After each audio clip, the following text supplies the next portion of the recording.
माधोपुर गांव में गोपाल नाम का एक व्यक्ति अपनी पत्नी सरोज और बेटे मुकुल के साथ रहता था।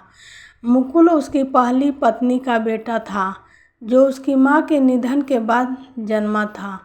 कुछ समय बाद गोपाल ने दूसरी शादी कर ली और उसकी नई पत्नी सरोज से एक बेटा हुआ, जिसका नाम वंश रखा गया।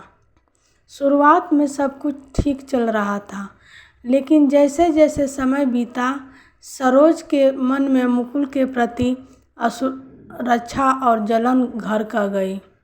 उसे हमेशा यह डर सताने लगा कि गोपाल मुकुल को ही ज़्यादा प्यार करता है और कहीं वह सारी संपत्ति भी उसी के नाम न कर दे।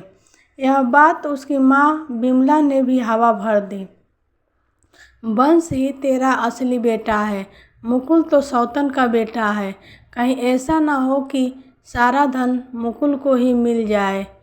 सरोज के मन में यह बात घर कर गई और उसने मुकुल से धीरे से दूरी बनानी शुरू कर दी।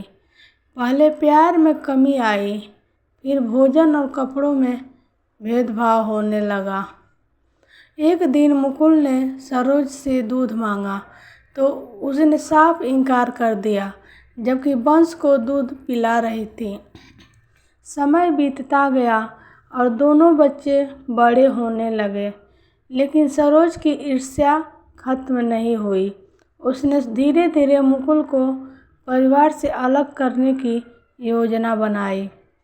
मुकुल की पढ़ाई छुड़वा दी गई, जबकि वंश को शहर के बड़े स्कूल में भेज दिया गया।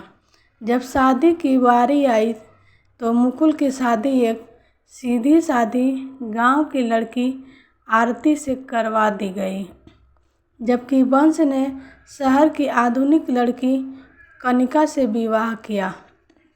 शादी के बाद कनिका ने घर की जिम्मेदारियों से हाथ खींच लिया। वह अपने आराम और विलासिता में ही व्यस्त रहती थी। उधर मुकुल और आरती को घर के सारे काम करने के लिए मजबूर किया गया। वंश और सरोज ने मिलकर गोपाल को मुकुल के खिलाफ कर दिया। अंततः मुकुल और आरती को घर से निकाल दिया गया। घर से निकाले जाने के बाद मुकुल और आरती के पास कोई सहारा नहीं था। वे गांव के पुराने और सुनसान पड़े घर में रहने चले गए।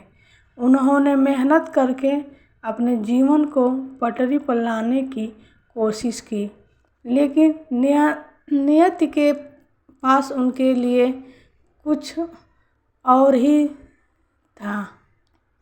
एक दिन जब वे जंगल में भोजन की तलाश कर रहे थे तो उन्हें एक रहस्यमयी महल दिखा। महल अंदर से पूरा सोने चांदी से जुड़ा हुआ था और वहाँ हर सुख सुविधा थी। तभी उनकी दिवंगत माँ की आत्मा प्रकट हुई और बोली, बेटा, यह तुम्हारी अच्छाई और सहनशीलता का फल है। इस घर में जो कुछ भी है वह तुम्हारे लिए है।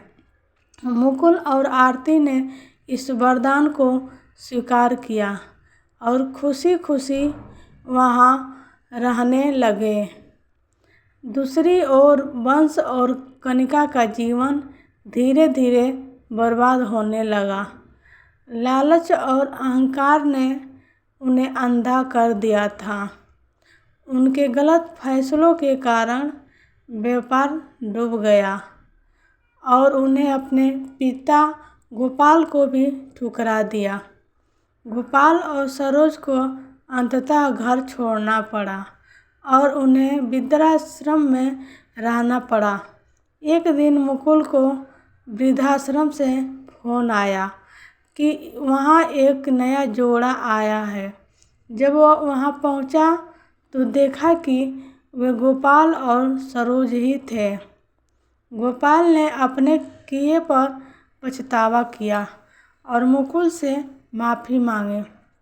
मुकुल ने अपने माता पिता को अपने साथ रखने का निर्णय लिया। वंश की बेटी अंजलि, जो जन्म से अंधी थी, शादी के बाद अपने ससुराल में कई तरह की यातनाएं सह रही थी।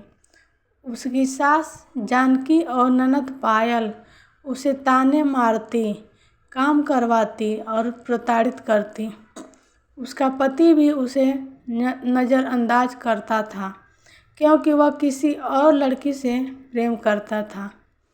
एक दिन उसका पति उसे जंगल में अकेला छोड़ आया ताकि वह भूख प्यास से मर जाए। भूखी प्यासी अंजलि जंगल में भटक रही थी। तभी एक बूढ़ी औरत ने उससे भोजन मांगती है। अंजलि के पास सिर्फ 2 बिस्कुट थे, लेकिन उसने बिना किसी स्वार्थ के वह बूढ़ी औरत को दे दिए।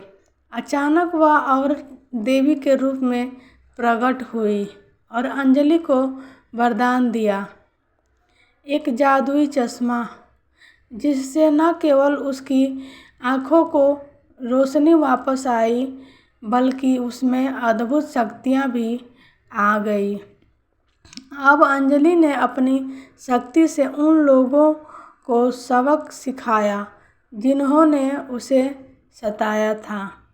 बंश, कनिका, जानकी और पायल, सभी को उनके कर्मों का दंड मिला। अंततः मुकुल और आरती अपने माता पिता और अंजलि के साथ खुशी खुशी रहने लगे। उन्होंने अपने माता पिता को सम्मान दिया, अपनी बहन अंजलि को सपोर्ट किया और अपनी अच्छाई से सबको जीत लिया। दूसरी ओर बंश और कनिका अपनी ही गलती से सब कुछ खो चुके थे। नियति ने सबको उनके कर्मों का फल दिया। यह कहानी हमें सिखाती है कि सत्य, धैर्य और अच्छाई की हमेशा जीत होती है और बुरे परिणाम अंततः बुरा ही होता है।